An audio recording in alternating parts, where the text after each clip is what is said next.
Hello दोस्तों। तो कल मैंने आप लोगों के साथ अपना स्ट्रेस शेयर किया था, जिस पे मुझे मेरी फैमिली और मेरे फ्रेंड्स ने काफ़ी सपोर्ट किया। उन्होंने बहुत मोटिवेटिंग मैसेजेस और कॉल मुझे किए।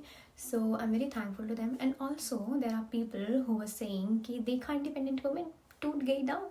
उनको मैं कहना चाहूँगी थैंक यू। मैं नहीं टूटी हूँ, मेरे हाथ और पैर बिल्कुल सही सलामत है और मैं काम कर सकती हूँ और धीरे धीरे चीज़ें सेटल हो जाएंगी। मैंने हिम्मत नहीं हारी है। ओके, सो आज मैं वीडियो बनाने वाली हूँ।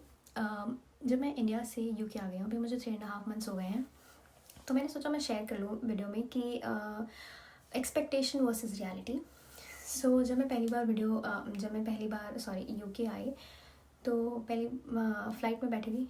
So of course I was excited, क्योंकि जब आपके सालों का सपना जो है ना वो सच हो जाता है, तो आपके मन में ना वो एक धुन बज रही होती है, ना ना ना ना ना ना ना ना ना ना। तो ऐसा ही मेरे साथ हो रहा था, मेरे दिल में वो धुन बज रही थी जब तक फ़्लाइट लैंड नहीं हुई। जैसे ही फ़्लाइट लैंड होने वाली थी, वैसे ही मेरे कानों में वो धुन बजने लग गई। सितार और गिटार, आप लोग मानोगे नहीं, एकदम साथ बज रहे थे। वो भी इतनी ज़ोर से कि अगले 3 दिन तक वो मुझे मेरे सुनाई देते रहे मेरे कानों में।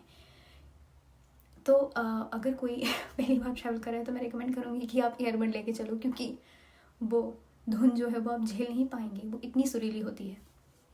ऑफकोर्स ओके, सो जब मैं लैंड हो गई, मेरी फ़्लाइट जब लैंड हो गई, उसके बाद मुझे मेरे फ्रेंड्स जो है वो रिसीव करने आए थे। तो वो जिस एरिया में रहते हैं वो लंदन का एक ऐसा एरिया है जहाँ पे काफ़ी सारे जो हैं इंडियंस रहते हैं ऑलरेडी।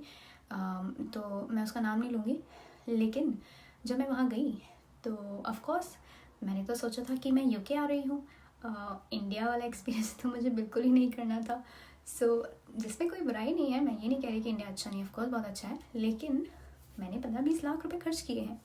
तो मैं ऑफकोर्स ये तो नहीं चाहूँगी कि मैं यहाँ पे भी उन्हीं की शक्लें देखूँ। और जैसे ही मैं यहाँ आई हूँ दोस्तों, आप लोग मानोगे नहीं, इतनी अपनी जैसी शक्लें दिख रही थी मुझे कि मेरा दिल ही भर आया। और मेरे दिमाग में ये चल रहा था, क्या मैं इनकी शक्लें देखने तो इतना खर्चा करके नहीं आई हूँ।